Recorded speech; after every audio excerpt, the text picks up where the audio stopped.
Notas sobre o Salmo 22.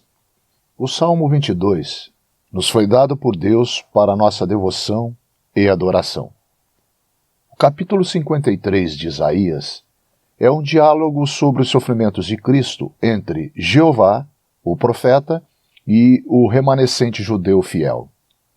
O capítulo 2 de Jonas trata dos sofrimentos do Senhor, descritos por ele, após ter passado por eles, ou prevendo a libertação quando em meio a eles. Mas esse salmo é mais tocante. Trata-se do próprio Senhor Jesus expressando seu próprio sofrimento ou seus próprios sofrimentos ao mesmo tempo em que os experimenta. Portanto, nele o Senhor expressa suas percepções, sentimentos e emoções do sofrimento, tanto exterior como moral, durante aquelas 6 horas, em seu caráter expiatório, governamental e moral, tendo em vista sua justiça pessoal. São registrados para nós 7 aspectos de seu sofrimento ou de seus sofrimentos neste belíssimo salmo. A palavra amor não é mencionada nele. Não é necessário fazê-lo quando lemos de sofrimentos tão profundos. Esses sofrimentos não estão registrados aqui em ordem cronológica, mas o primeiro lugar em importância é dado à expiação. A expiação é a primeira coisa que é colocada diante de nós e de forma detalhada nos versículos 1 a 5. Deus meu, por que me desamparaste? O Senhor justifica a Deus nisso. Deus é santo. Em cada provação, Ele nos apresenta os sentimentos mais profundos. Este é o registro do segundo período de 3 horas, trevas e um silêncio quase total. Segundo, o opróbrio dos homens, verso 6, refere-se à rejeição perpetrada pelos gentios. Terceiro, e desprezado do povo, no mesmo verso 6, a nação recusou seu rei e declarou: não queremos que este reine sobre nós. Lucas 19:14. Quarto, em seguida temos os líderes de Israel, dos versos 11 a 15. São dados alguns detalhes aqui. E repare que ele entra em seu profundo sofrimento ao se voltar a Deus em oração. Verso 11. Não te alongues de mim, pois a angústia está perto, e não há quem ajude. Muitos touros me cercaram. Fortes touros de Bazã me rodearam. Refere-se a esses líderes. Quinto, os soldados romanos, versos 16 a 19. São agora colocados diante de nós. Os sofrimentos do Senhor nas mãos desses soldados cruéis e brutais ganhou o seu lugar nas Escrituras Sagradas. É algo digno de nota. Mais uma vez, o Senhor ora e repete: não te alongues de mim. Mas acrescenta de forma significativa: força minha. Pois me rodearam cães, e as palavras proféticas do Senhor a respeito desses homens trazem uma riqueza de detalhes e precisão que confirma a autoridade divina e indestrutível delas, apesar de se tratar de um assunto tão triste. Sexto, verso 20. Livra a minha alma da espada e a minha predileta, minha vida, da força do cão. Temos aqui o poder imperial romano. Deus inicialmente estabeleceu o governo neste mundo por meio de Noé, para conter o mal, e mais tarde tirou de Israel o governo em virtude de seu fracasso. o governo foi entregue aos gentios, os quais, de forma fatal e cabal, revelaram o que realmente eram na forma do poder imperial romano, representado por Pôncio Pilatos, lavando suas mãos na presença de um condenado, uma vítima inocente, e entregando o Filho de Deus nas mãos de seus assassinos. 7. E finalmente o Senhor diz: salva-me da boca do leão. Verso 21.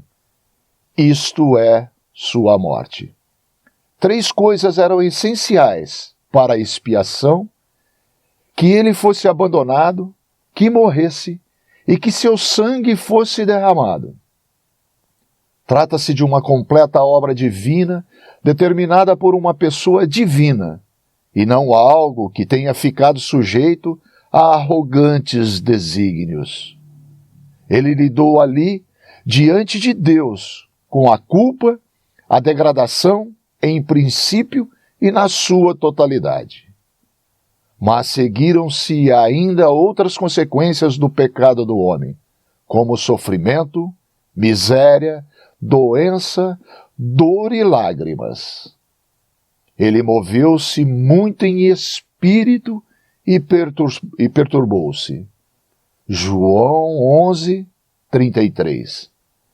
Trata-se do Senhor entrando em todo aquele pecado e em tudo o que significavam suas consequências.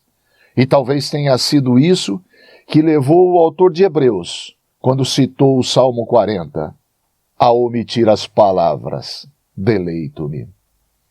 Bem, podia o bendito Senhor dizer: salva-me da boca do leão, e também, se é possível, passe de mim este cálice. Todavia, ele cumpriu a vontade de Deus e foi até a morte. E então, com um tom triunfante, as últimas palavras do Salmo são: enquanto ele o fez. O Messias sofre, mas triunfa. Salmo 22. Deus meu, por que me desamparaste? Por que te alongas das palavras do meu bramido e não me auxilias? Deus meu, eu clamo de dia e tu não me ouves, de noite e não tenho sossego.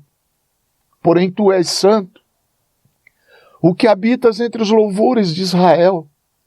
Em ti confiaram nossos pais, confiaram e tu os livraste. A ti clamaram e escaparam. Em ti confiaram e não foram confundidos. Mas eu sou verme e não homem, opróbrio dos homens e desprezados do povo. Todos os que me veem zombam de mim, estendem os lábios e nemeiam a cabeça, dizendo: confiou no Senhor, que o livre. Livre-o, pois nele tens prazer. Mas tu és o que me tiraste do ventre, o que me preservaste estando ainda aos seios de minha mãe. Sobre ti fui lançado desde a madre. Tu és o meu Deus desde o ventre de minha mãe. Não te alongues de mim, pois a angústia está perto e não há quem a ajude. Muitos touros me cercaram, fortes touros de Bazã me rodearam. Abriram contra mim suas bocas, como um leão que despedaça e que ruge. Como água me derramei, e todos os meus ossos se desconjuntaram. O meu coração é como cera, e derreteu-se dentro de mim. A minha força se secou como um caco, e a língua se me pega ao paladar, e me puseste no pó da morte. Pois me rodearam cães, o ajuntamento de malfeitores me cercou, traspassaram-me as mãos e os pés. Poderia contar todos os meus ossos, eles veem e me contemplam.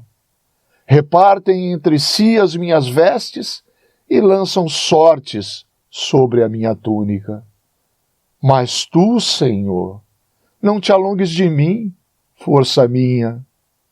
Apressa-te em socorrer-me, livra minha alma da espada e a minha predileta da força do cão. Salva-me da boca do leão, sim, ouve-me desde as pontas dos unicórnios. Então declararei o seu nome aos meus irmãos, louvar-te-ei no meio da congregação. Vós que temeis ao Senhor, louvai-o, todos vós, descendentes de Jacó. Glorificai-o e temei-o, todos vós, descendentes de Israel.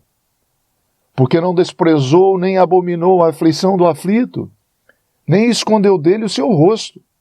Antes, quando ele clamou, o ouviu. O meu louvor virá de ti na grande congregação. Pagarei os meus votos perantes os que o temem. Os mansos comerão e se fartarão, louvarão ao Senhor os que o buscam. O vosso coração viverá eternamente.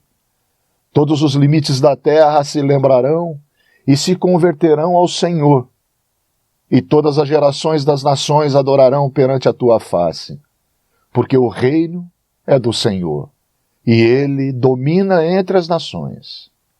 Todos os grandes da terra comerão e adorarão, e todos os que descem ao pó se prostrarão perante ele, como também os que não podem reter a sua vida. Uma semente os servirá, falará do Senhor de geração em geração. Chegarão e anunciarão a sua justiça ao povo que nascer, porquanto ele o fez.